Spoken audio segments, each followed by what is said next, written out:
Joburg residents are counting the costs after golf ball-sized hail wreaked havoc last night. Cars and properties have been damaged, gardens have been shredded and trees uprooted. Reporter Theodore Mashele is assessing the damage on the ground. He joins us now live for an update. Theo, all I saw is, of course, videos that people posted on social media showing damage to their vehicles, homes, etc. But you're out there. What have you seen? Well, Masejo, I can tell you now, we started in Midrand this morning, and it was indeed havoc there, where from the streets themselves, you could hardly drive within that area. We could see people already gearing up to fix up the area and just sweeping up the ice off of the street, and also with trees and branches that was all over the road. But right now, I am in Braamfontein, and I just wanted to show you the situation behind me here, where quite some traffic has been caused by that, some flooding that is happening there. I'm not sure whether or not it's there's a blocked drain pipe or anything like that there, but then it seems like from yesterday, and according to emergency services, if yesterday was even worse here, and the flooding this morning was causing traffic. I mean, you could just imagine already. We know that traffic is already a problem with traffic lights not working with load shedding, and now there's this, which is caused from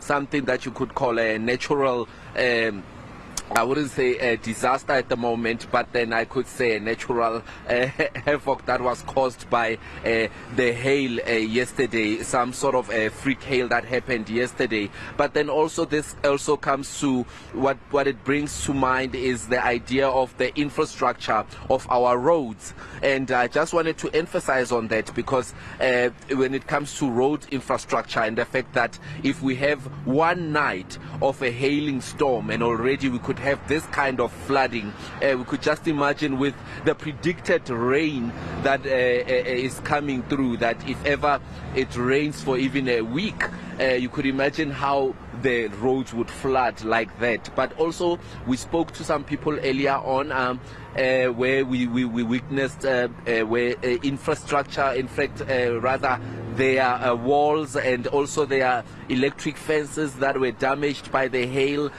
We have buildings also that have collapsed because of the hail, as we're tracking the damage and the hail aftermath.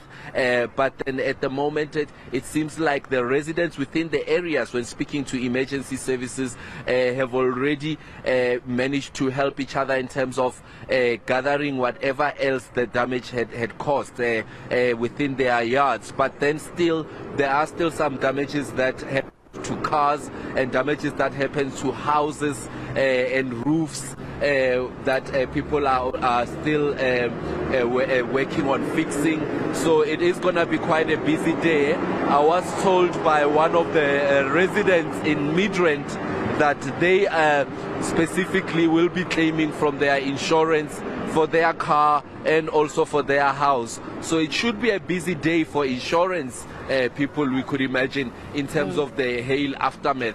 I am wondering, although, if ever with the predicted rain today, that will we be having the same situation, the same kind of rain? But this does bring into mind that, are we ready as South Africans in terms of infrastructure to handle that kind of a hail storm? All right, Theo. And in terms of the people that you saw a bit earlier on, what are they saying about the amount of money that it might cost them to fix some of the things that were damaged? The main people that are worried are people without any insurance. Of course, at this moment, some lady was telling me that many people, when applying for insurance, they will state the fact that they do indeed park under a covered garage or a covered shelter. But then there were there was an influx of calls, and this is somebody that works for a certain insurance company.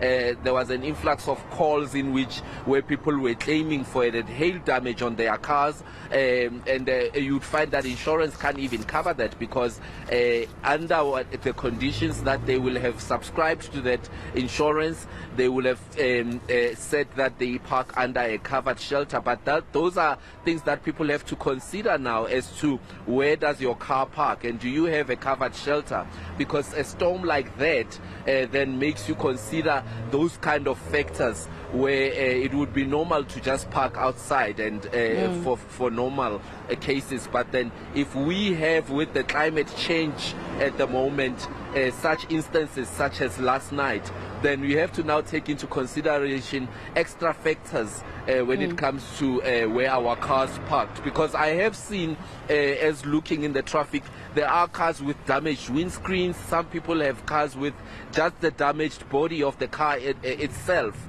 And you would just imagine, if you were parking your car there, you were not anticipating such a weather, and the way in which the weather just changed so drastically also is another thing which brings us to the climate change and how unpredictable it can be. So those are the things that are coming into people's minds now after the hailstorm yesterday. All right, Theodore Mashele live for us in Braamfontein in the Johannesburg CBD.